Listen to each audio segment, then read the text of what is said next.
શરૂઆત જૂનાગઢમાં ધોધમાર વરસાદથી કરી લઈએ। જૂનાગઢ જિલ્લામાં આબ ફાટ્યું છે। અધધ વરસાદ વરસ્યો। જિલ્લામાં અત્ર તત્ર સર્વત્ર પાણી થયું। નદી નાળા રોડ રસ્તા બધે જ પાણીનું સામ્રાજ્ય થઈ ગયું છે। અનેક ગામોનો સંપર્ક કપાઈ ગયો છે। જુઓ જૂનાગઢમાં મન મૂકીને વરસેલા વરસાદમાં શું થયું છે, ખાસ અહેવાલમાં।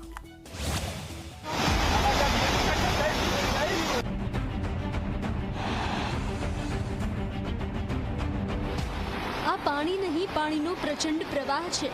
આ આફતનું પાણી કેવો તાંડવ મચાવી રહ્યું છે તે દ્રશ્યોમાં જોઈ શકાય છે। જૂનાગઢનો અલીદ્રા કોઝવે પાણીથી તરબોળ થઈ ગયો છે। ડરામણો લાગતો પાણીનો પ્રવાહ વહી રહ્યો છે। આ દ્રશ્યો જૂનાગઢ જિલ્લાના બાંધડા ગામના છે। ગામમાં કમર સુધી પાણી ભરાયેલું છે। ગામને જોડતા તમામ માર્ગો બંધ છે। આખું ગામ બેટ બની ગયું છે। પશુધન પણ પાણીના પ્રચંડ પ્રવાહથી પરેશાન છે। ગામના ઘરો પાણીમાં ગળાડૂબ છે। મધુવંતી નદીના પાણીએ આ વિનાશ વેર્યો છે। જિલ્લામાં વરસેલા અધધ વરસાદથી માળિયાહાટીના તાલુકાનો ભાખરવડ ડેમ પ્રથમ વખત ઓવરફ્લો થયો છે। ડેમમાંથી પાણી છોડાઈ રહ્યું છે તો નીચાણવાળા વિસ્તારોને એલર્ટ કરાયા છે। વડાણા, આંબેચા સહિતના ગામોને સાવચેતી અપાઈ છે અને નદીના પટમાં કોઈને અવરજવર ન કરવા સૂચના અપાઈ છે। ડરામણા લાગતા આ દ્રશ્યો મેંદેરડાના છે।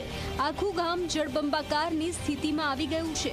ભાટિયા નજીકનો કોઝવે પાણીમાં ગરકાવ થતા અનેક ગામોનો સંપર્ક કપાયો છે। વાહન વ્યવહાર બંધ કરવાની સ્થિતિ આવી છે। ઓઝત નદી ગાંડીતૂર બની છે। તેના પગલે મેંદેરડામાં મોટી આફત આવી છે।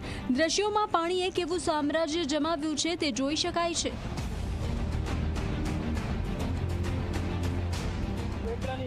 પુલની ઉપરથી પાણી જાય છે।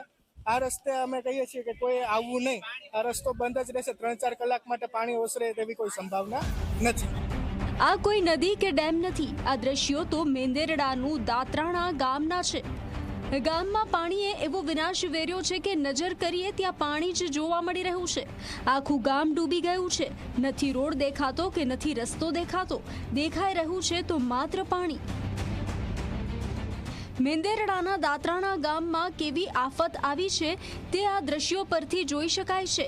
ગામમાં વાહનો નહીં પણ બોટ ફરી રહી છે અને બોટના સહારે ફસાયેલી જિંદગીઓનું રેસ્ક્યુ કરાઈ રહ્યું છે।